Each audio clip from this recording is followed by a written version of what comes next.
Well, Love I it. mean, if you look at, say, for instance, I lost my train of thought there. That'll be a nice place for me to cut. Dun, dun, dun. Excuse me. Yeah. Meet the Pressers with Matt Mallory and Clint Macro. Brought to you by Public Safety and Education and the Trigger Pressers Union.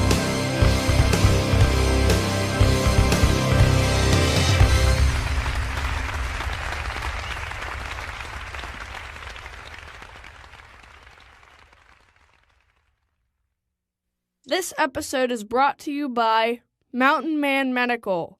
The right medical training and gear should be accessible to every American. Mantis. Mantis X helps shooters suck less. Meet the Pressers is sponsored by Next Level Training, Saber Red, Cutting Edge Bullets, the USCCA, S.A.F.E, Common Sense Self-Defense, and T1 Ammunition. Meet the Pressers is also generously supported by other fine companies, ranges, and our Patreon members. Thank you. Hello, everyone. Welcome to Meet the Pressers. My name is Clint Macro, and this is my esteemed colleague, Matthew Mallory. Meet the Pressers is a safe place for trigger pressers, folks that exercise their Second Amendment right to congregate and fellowship and talk about guns, gear, training, political activism, and sometimes religion. And today we have a very special guest who is one of us, a full-time firearms instructor and an educator. Matt, why don't you do the honor of introducing our guest? I would be glad to do that, Clint. So Derek LeBlanc, president of the Kids.Safe Foundation. How are you, sir? Glad to have you, and I love the wall behind you. Oh, subtle. Welcome. Thank you for having me. I appreciate the opportunity to be here. No problem. Glad to have you. So tell us about the Kids.Safe Foundation, how it came about, what the brainchild behind it, and all that fun stuff, and what you guys do. Okay, the Kids.Safe Foundation, we're a 501c3 nonprofit based in Oregon. And so my journey to get to where I am today started back in 2013 when I had a situation where I was unarmed, I needed a gun, and I actually caught somebody in my vehicle. So I put him on the ground, ended up fighting with him on the ground for about 10 minutes until my girlfriend at the time came out with my shotgun and saved me. And so from that time, I progressed. I became an instructor.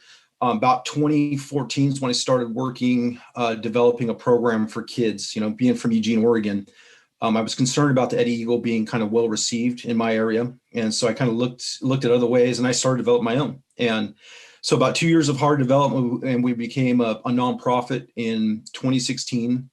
And now we're on our way. You know, our goal this year would be to roll out nationally. And so far, we reached about 21,000 kids in 4 states and taught them life-saving skills on what to do if they ever came across an unsecured firearm. Wow, that's Cool. awesome. Yeah, that Eddie Eagle program is very well intended, but oftentimes it's just left at leave the gun alone, don't touch it. And it kind of promotes that stigma that the gun is the dangerous thing. Right. Mm-hmm. And it doesn't take the next step into, hey, let's educate these people and let's educate these children on how to make the gun, quote, safe and how to properly handle it. And we've, in my classes, I'll tell my students that I'll say, listen, you know, Eddie Eagle program's great, but what if your kid goes to some neighborhood kid's house and that kid doesn't practice the Eddie Eagle program and they pick up the gun and point it at your kid and put their finger on the trigger? Your kid should know that can kill them. If your kid doesn't know that, your kid's not touching it, your kid's listening to what you're telling them, but it could still get them killed. Yep. And that's what we kind of do is obviously we modeled kind of some of our rules, like the stop, don't touch, run away, tell a grown up. You know, we kind of parallel the Eddie Eagle there, but we kind of elaborate on those rules and we explain, you know, why those rules are important, because, you know, rules give us order, especially at a young age. Mm-hmm. And then we branch out into, you know, airsoft, Nerf gun safety. You know, we're talking about anti-bullying as well in our program. You know, we're talking about video games, video game violence, you know, online safety as well. And so the things that we're doing that the Eddie Eagle kind of is lacking is we're kind of making up, and we're kind of bringing it into the new millennium. You know, the Eddie Eagle's kind of antiquated. You know, obviously it's a good program. It's been around for many, many years, but we're looking to the future.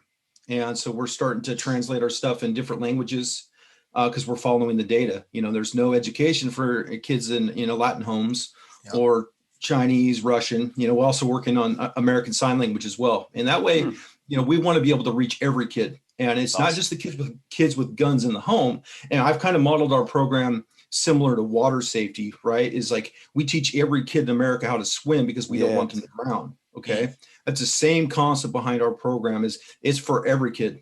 Obviously being from Oregon, the likelihood of my kid drowning in a pool is lower. It's higher to they get hurt or killed with a firearm. And so, but Texas, with the climate, it's completely switched. That obviously water safety is really, really important in that climate. And it's about taking an apolitical approach. That's why we're kind of moderate with our message, and we reach a lot of people that way. When you look at any time there's mandatory training, many states have mandatory training, and this goes outside of just, basic safety training like you're talking about.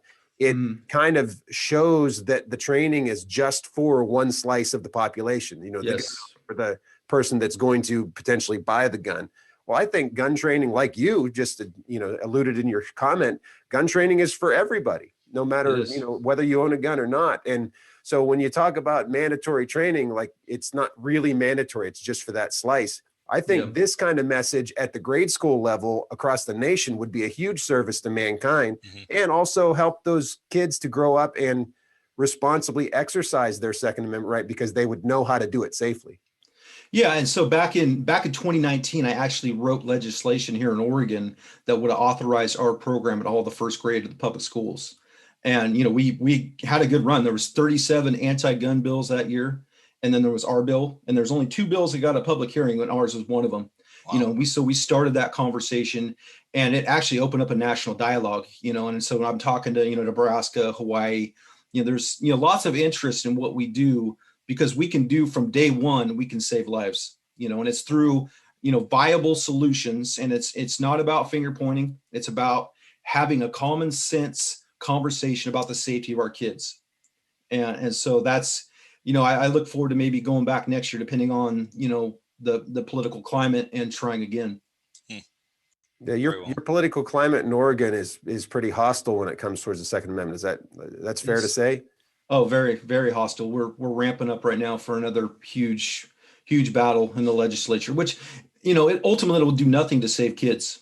Right. And that's what's lacking here is you have all this talk of restriction and regulation, confiscation, but it does nothing about education. And so that's what all of these politicians are missing is when we don't educate, those kids are vulnerable. We prove that every year when we go into California. We do events in California where there's it's a high restriction rate, high regulation, and there's zero education for these kids. And these kids have, zero experience with a firearm, because every gun that the parents own is now potentially illegal because of a pen stroke. And so the parents don't talk about firearms with their kids. And that's what makes those kids so vulnerable. That's kind of reminiscent of what's on your wall there. A lot of people think AR stands for assault rifle or automatic rifle, and I love America, and it doesn't stand for American rifle either. No.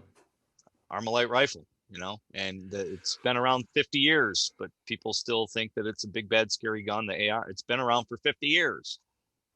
It's become a mindset of, well, scary. Don't go near it. And then, well, I mean, the answers to all problems are always, and I think it's fair for me to say always, is in education and the free exercise of our rights and liberties. And when you have anti-gun groups that claim to be gun safety advocates, which just burns my skin when they say that, right. When you come to them with something like this, an actual program that does educate people and it does help like mankind, they fight it. And that's something a lot of people who aren't involved in their state legislatures or, going to the Capitol to talk to elected officials, they don't know that actually happens. And then they just think that these anti-gun groups are about safety, and they're not at all. It's about the restriction of and limitation of the rights and liberties of law-abiding citizens. And when you do try to bring a message of education, they, no. And they don't want to see in California, like you're saying.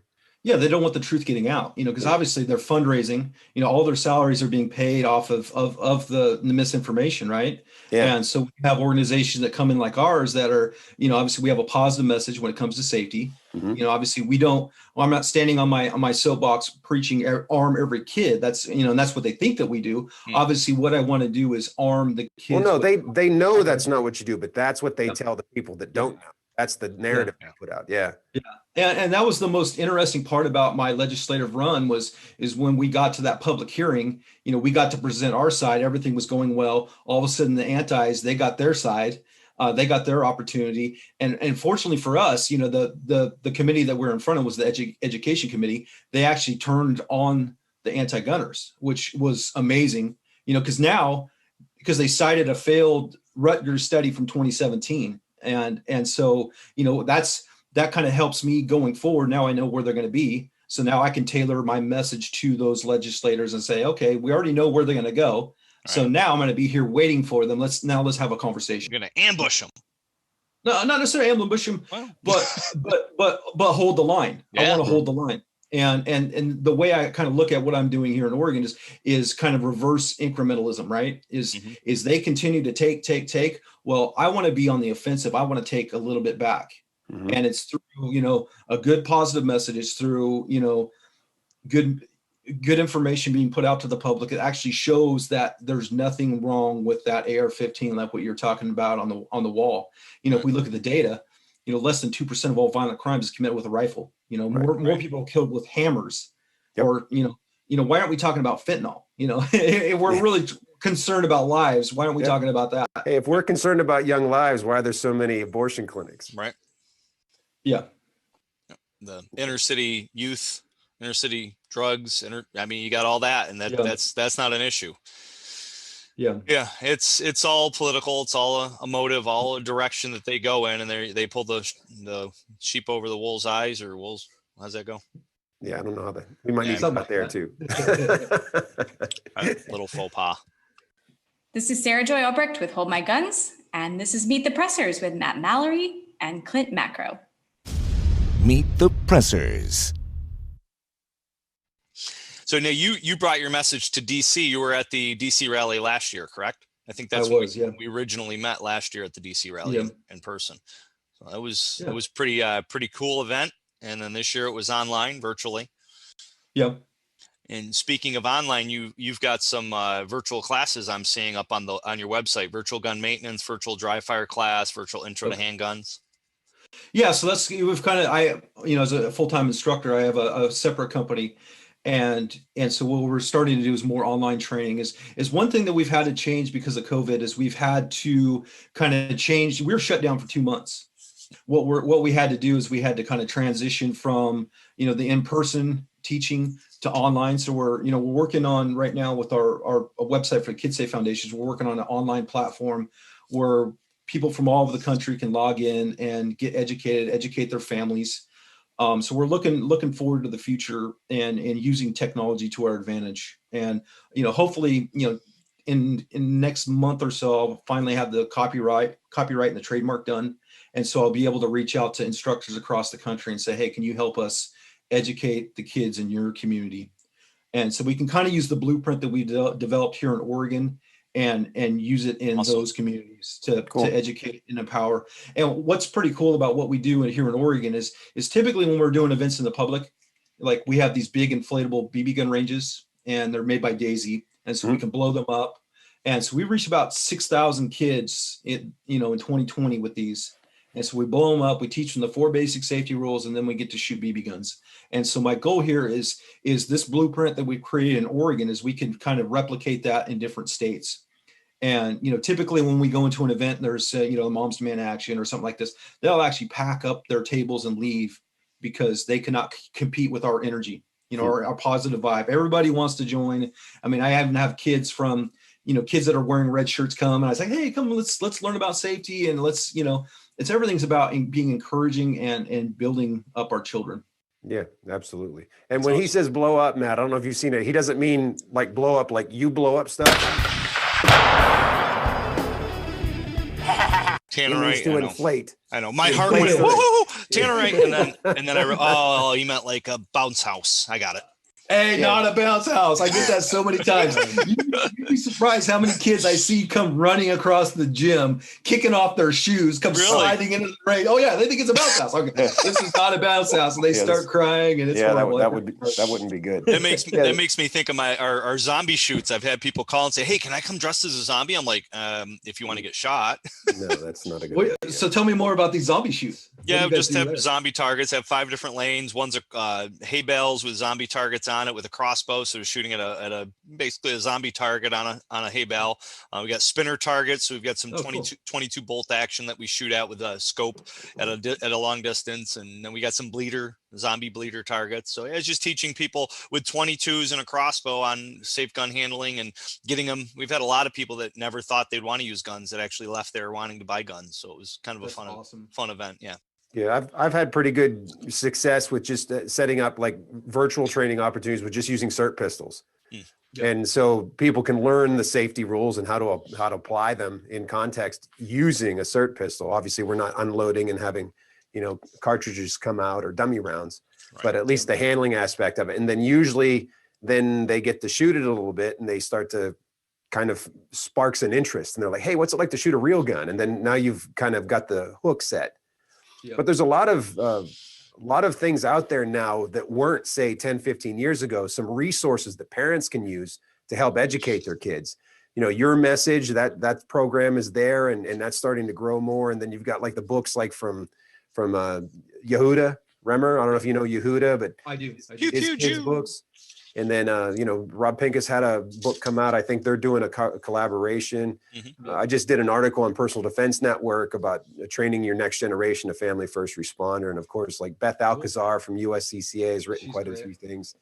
Yeah, so there's a lot more resources available. It used to be such a taboo subject. Either you were in a gun house where guns were just like part of life, or you weren't, and then like no one talks about it.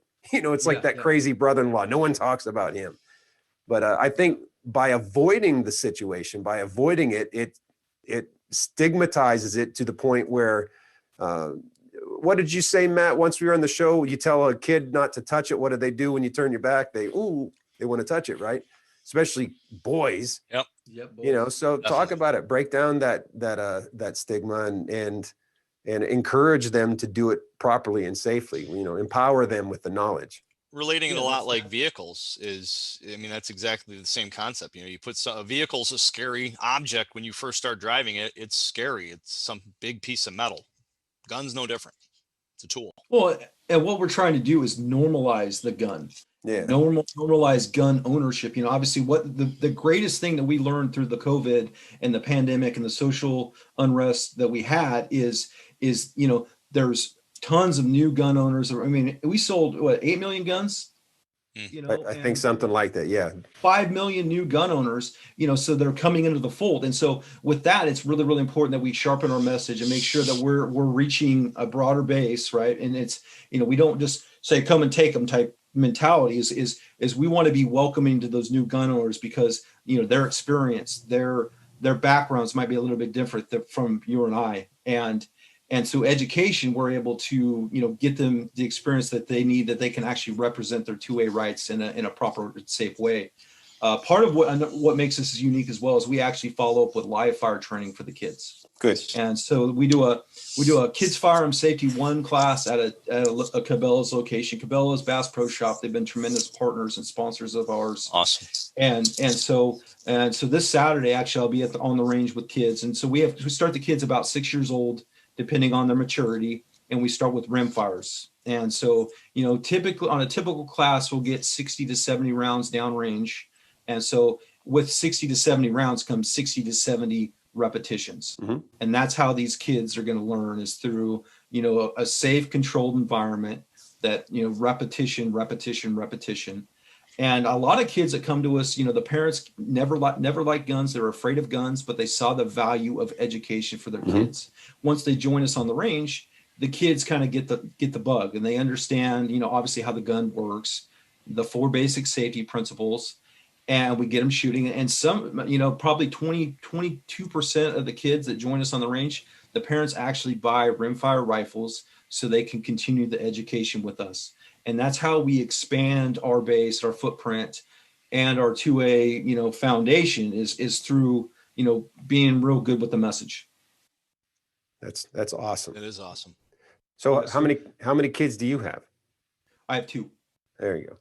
Yeah. Yeah. And so a lot of this comes, as a parent is, we have to, especially with what I'm doing is in the organization is, I have to show leadership. And that's what I'm kind of leaning on people like you that have platforms is right now we're in really tumultuous times. And so it's really, really important that we, keep an even keel and make sure that we keep our message going forward and focus on, obviously our 2A rights are going to be really important coming into this next presidency.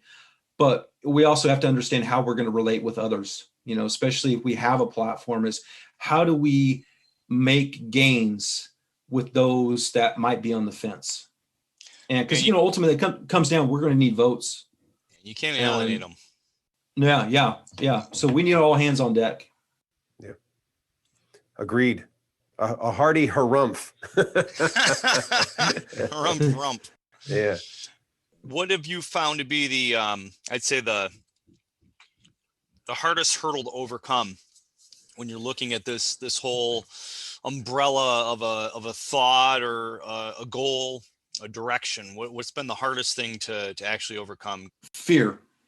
Okay. Fear's the greatest, and it comes down to the educators. In the state of Oregon, the teachers union is one of the most powerful unions in our state.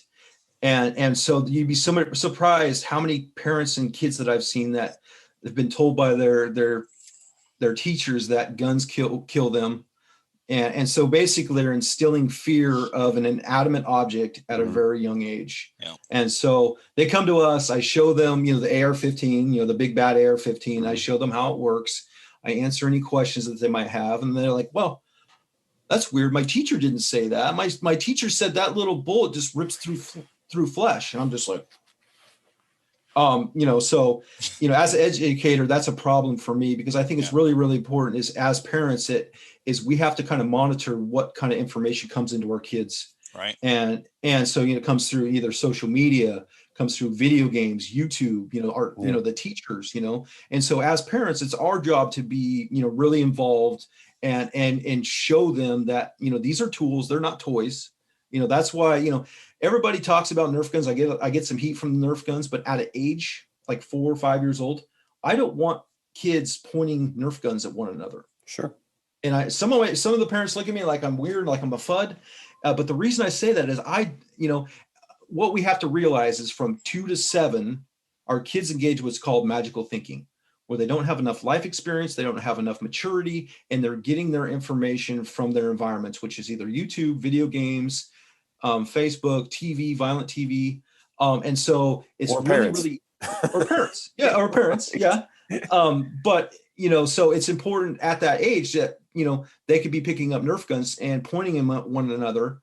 And then what happens if a parent, leaves a gun unattended for a moment and they go to pick it up thinking it's a Nerf gun and the gun goes bang, And so obviously it's just changing that culture, and obviously everything's age specific with us, so obviously if you like the Nerf wars, I support that, but obviously make them age specific, maybe 10 years old where they have enough life experience that they know that this is not real. This is something that and make it kind of playful, I have a lot of parents that actually use Nerf guns as a teachable moment. So they're using Nerf guns to explain the 4 basic safety rules. They're setting up targets and they're doing stuff like that, which I think is a great idea for, because we can teach discipline and Sure. safety and respect for the firearm with, a toy. Yeah. When the article I wrote talks about the things that I had done with my son, and it's certainly not this is how you do it, but this is what worked for me. And I had an old dart gun, just an old plastic dart gun. And I would set it on the table and I would get him to turn it so it was facing a safe direction, and then I'd just kind of put it on the ground and I'd have him face it in a safe direction. And then I started getting him to picking it up, but keeping his finger outside the trigger guard to have the trigger finger discipline. So just working those two things with the toy plastic gun was very, very valuable. And it translated to eventually I would then start having him check my actual gun clear on the range and have him just do the pinky check and see that there's nothing in there and understand at that point it's an inert, it's an inanimate object or inert. And then it's taking it step by step that way. So there's a lot of ways to go about doing it, but I think those toys can be very useful in an educational context. Once my trademark and the copywriting is done, is we're gonna be reaching out to instructors from around the country to see what if they would be involved in what we do. And so with the help of Cabela's Bass Pro Shop and some other organizations, we're hopefully going to, turn that 21,000 kids into, 100,000 or 1 million. That's the goal for this is to be able to reach as many kids as we can, because, that's the only way we're going to be able to protect our rights is through that next generation. Educating children. Yeah. We should do something together with National Train a Teacher Day, because getting I would love that. your information to the teachers that take part in that would be a great way to spread the gospel, man. I would love that. That's what, originally when I wrote that bill in Oregon, it was designed to have the teachers teach our program. Ultimately, these teachers have, they want to protect those kids. And I kind of know what you guys are doing. And I think I'm really supportive of arming our teachers, because ultimately they're the last line of defense in these situations. In Eugene, where I'm from, they actually just stripped the SROs, which is the police out of our schools, which I think is a horrible idea. Because now our students are sitting ducks, so I think, it comes down to is the media and those that want to take away our guns have done a really, really good job at marketing to people that don't know and are afraid. Mm-hmm. And so that's kind of our biggest challenge going forward, is being able to kind of awaken those people and say, hey, this isn't necessarily the truth. They only want to report this part. There's this much that goes into this that would help, save our 2A rights, also, protect people, and one thing that's not really reported on effectively is how our guns are used in a defensive manner between 2 to 4 million times annually. And that's an FBI statistic. That's thousands of people every day. Yeah, exactly. And it comes down to them not firing a shot, but them having a tool to be able to defend if they need to. Right. It comes down to proper education as well. I mean, obviously, as an industry, I never want to mandate anything. I think mandates are very, very dangerous, especially when we're talking about education. Agreed. Because there's so much that's lacking when we put a mandate in there, and they get so rigid that they want to stick to this mandate. And I think, something that's all encompassing would be. Wait, I'm sorry. I don't mean to stop you, but we have to call it a woman date now. See, that's offensive to me, because I have friends from all over the country that are different genders, different denominations, and it could be potentially offensive to them. I think why stop at woman? I think it should be a trans man or a trans woman. If we're going to go that way, that's just getting too confusing. I don't know. Still confusing me. We need 800 different amens, I think. I think anything that comes out of Hillary or Nancy's or Joe Biden's mouth is very confusing to anybody. Well, and we have our work cut out for us, and it comes down to, as educators, as people with platforms, is we have to just be really sharp with that message, and let everybody know that there's help available if you have questions, and I'm scared, to be honest with you. Yeah. I'm scared about. The war drums are already being beat on the other side, and when we talk, we're going to spend the next 4 years in court, realistically, and that's going to do nothing to save a single life. That's nothing, but that's going to spend precious revenue that we don't necessarily have, because we don't have a billionaire financier. And I've been really, really thankful for the Firearms Policy Coalition. They've done tremendous work, as of late. Josh Prince, Pennsylvania. These are all, Adam Kraut, these guys are rock stars. And what I kind of advocate for people and people across the country that are listening to this, that want to get involved, is you guys are an expert in your subject matter. Let's put pen to paper. I wrote my Senate Bill 801 in a coffee shop on an iPad. Okay. I took it from that. I got a meeting with my representative.